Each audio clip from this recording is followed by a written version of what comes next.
I never thought bringing my grandmother to our youth retreat would be such a big deal.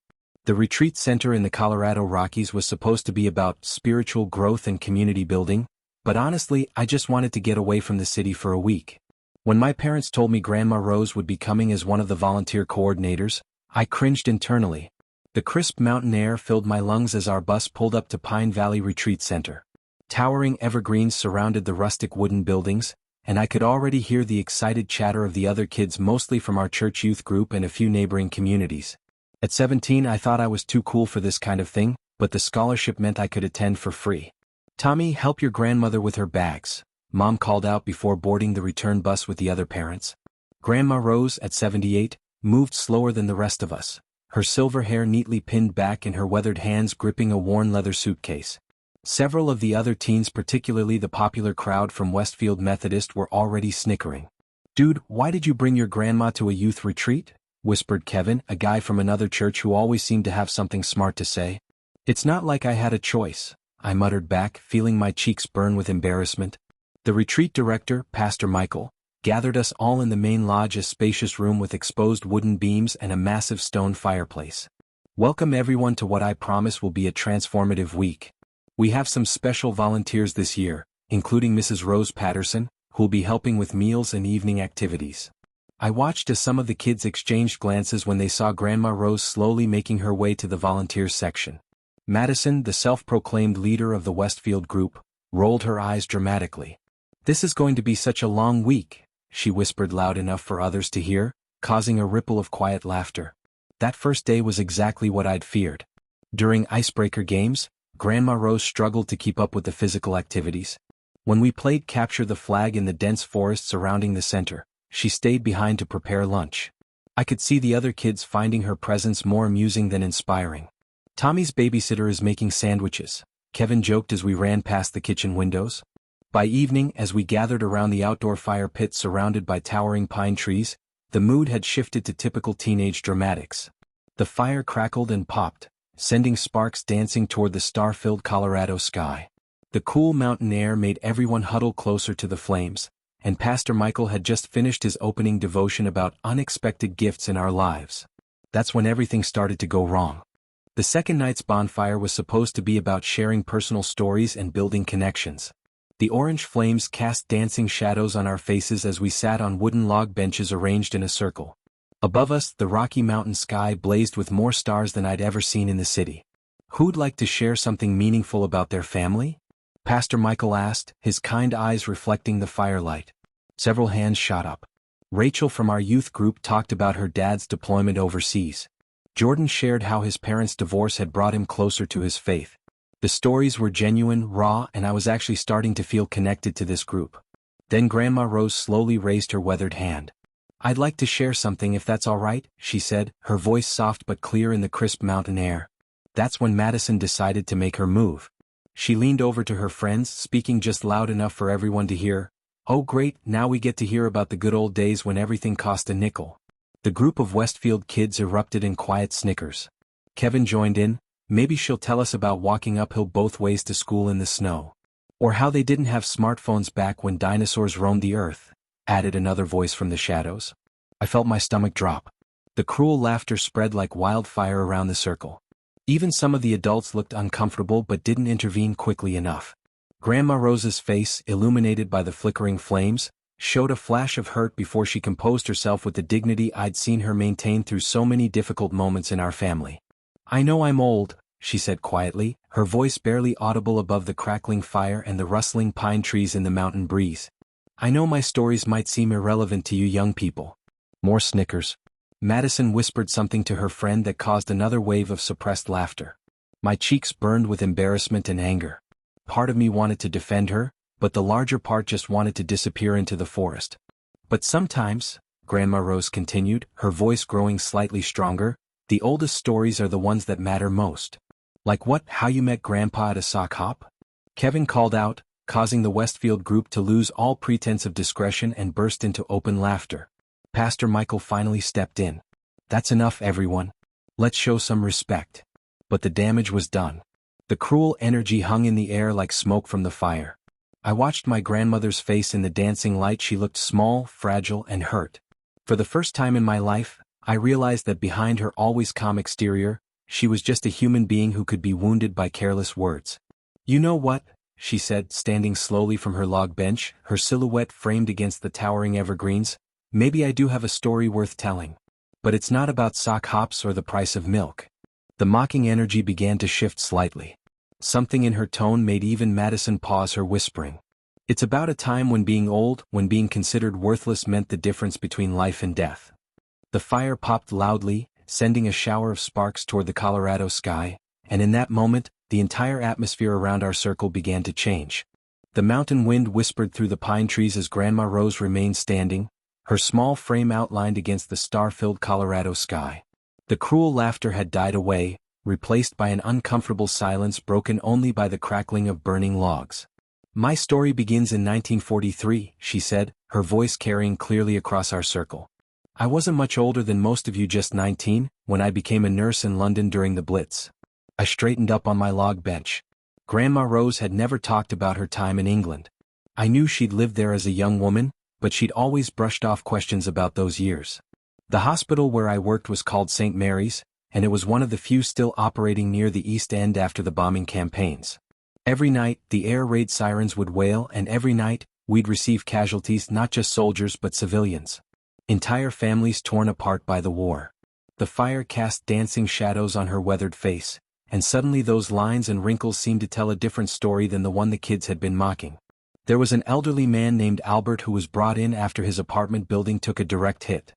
He was 84 years old, covered in dust and blood, with a broken leg and several cracked ribs. The other nurses, she paused, her eyes distant with memory, the other nurses wanted to focus on younger patients. They said Albert was too old, that the resources should go to people with more years ahead of them. Madison shifted uncomfortably on her bench. The cruel energy from minutes before was completely gone now. But Albert kept asking for paper and a pencil. Even through his pain, even with bombs still falling outside, all he wanted was to write. The head nurse told me to ignore him, to let him pass peacefully, and focus on viable patients. My grandmother's voice cracked slightly, and I realized I'd never seen her show this kind of emotion before. I couldn't do it. I brought him paper and pencil, and despite his broken ribs, despite his pain, he wrote for hours. Page after page after page, sometimes pausing when the air raid sirens screamed overhead, but always returning to his writing. She sat back down on her log, her hands folded in her lap, staring into the fire as if she could see those London nights reflected in the flames. 3 days later, Albert died from his injuries. But before he passed, he handed me 17 pages of handwritten notes. "Give this to any young person who thinks old people don't matter," he told me. "This is everything I learned about surviving when the world falls apart." Pastor Michael leaned forward. Even the adults were completely absorbed now. Those 17 pages contained everything Albert had learned about finding hope in darkness, about helping others when you have nothing left, about holding on to love when everything around you is being destroyed. But more than that, her voice grew stronger. Those pages contained the locations of 12 families who were trapped in bomb shelters around the city. Families that the official rescue teams had missed. The only sound was the crackling fire and the mountain wind. Albert had been documenting everything from his hospital bed conversations he'd overheard from other patients, details about bombed buildings, mental maps of the neighborhood he'd lived in for 60 years. His old, worthless mind held information that saved 37 people, including 8 children. Rachel gasped audibly. I felt tears welling up in my eyes. We found all 12 families and every single person was rescued alive. Albert's irrelevant old stories, his outdated knowledge of the neighborhood, his worthless observations, they were the difference between life and death for 37 human beings. Grandma Rose looked around our circle, her eyes meeting each of our faces in the firelight. "I kept Albert's 17 pages for 75 years. They're in my suitcase right now. And every time someone suggests that old people are worthless, or that our stories don't matter, I remember that night in London when an 84-year-old man with broken ribs taught me that wisdom doesn't come with age, it comes with paying attention to the world around you and caring enough to share what you've learned." The silence stretched on, broken only by the soft sound of someone crying. The transformation around our bonfire was immediate and profound. Madison, who had been the ringleader of the cruel mockery just minutes before, was openly weeping. Kevin sat with his head in his hands. The Westfield group that had seemed so superior and untouchable suddenly looked like what they really were, teenagers who had just learned they'd hurt someone who had survived things they couldn't even imagine. "Mrs. Patterson," Madison said, her voice shaking as she stood up. I'm so sorry. I had no idea." "You couldn't have known, sweetheart," Grandma Rose replied gently, her voice carrying no trace of anger or resentment. "That's exactly the point. We never know what stories people carry, what wisdom they've earned, what battles they've survived." The fire popped and crackled, sending sparks spiraling up toward the Colorado stars. Pastor Michael wiped his eyes and cleared his throat. "Mrs. Rose, would you be willing to share Albert's pages with us? I think we could all learn something."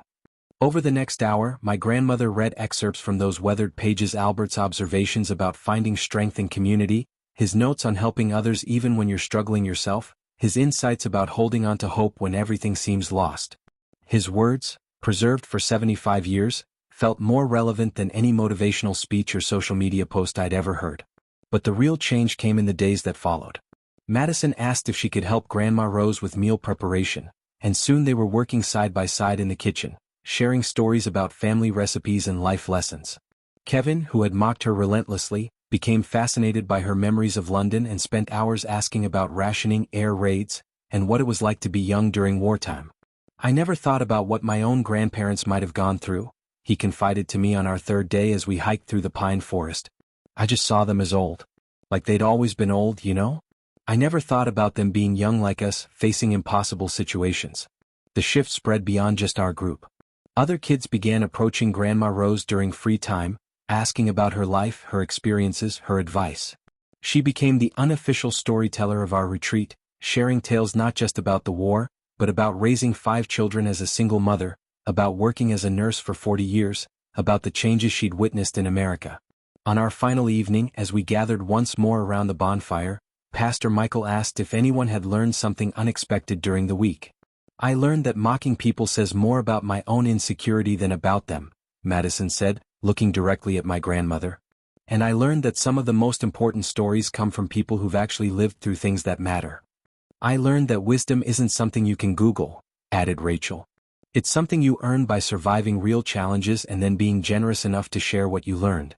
When it was my turn to speak, I looked at Grandma Rose sitting peacefully on her log bench, surrounded by teenagers who now genuinely respected and admired her. "I learned that I've been living with a hero my whole life and never bothered to ask about her adventures," I said, my voice cracking with emotion. "I learned that being old isn't something to be ashamed of, it's something to aspire to, because it means you survived long enough to collect stories worth telling." As our bus pulled away from Pine Valley Retreat Center the next morning, I sat next to Grandma Rose, watching the Colorado mountains shrink in our rearview mirror. Several of the other kids had exchanged contact information with her, promising to write letters and visit when they could. "Grandma," I said quietly as the mountain road wound through the evergreens, "thank you for sharing Albert's story. And thank you for being patient with us when I was—" "Tommy," she interrupted gently, patting my hand with her weathered fingers, "young people are supposed to think they know everything. That's how you get the courage to change the world. The trick is learning when to listen to the people who've already tried." She pulled a small notebook from her purse and handed it to me. "Albert taught me to write down the important things. Maybe it's time you started collecting your own stories." As our bus descended from the mountains toward home, I opened the notebook and began writing. "During a retreat bonfire, some kids mocked my grandmother for being old. Minutes later, she shared a story that changed everything we thought we knew about the value of a human life." I realized that this week hadn't just taught me about respecting my elders, it had taught me about the power of stories, the importance of listening, and the incredible strength that comes from surviving long enough to share your wisdom with the next generation. Most importantly, I learned that heroes don't always look like what you expect. Sometimes they look like a 78-year-old woman with silver hair and weathered hands, carrying 75 years of stories and the patience to share them with teenagers who didn't yet understand how much they needed to hear them.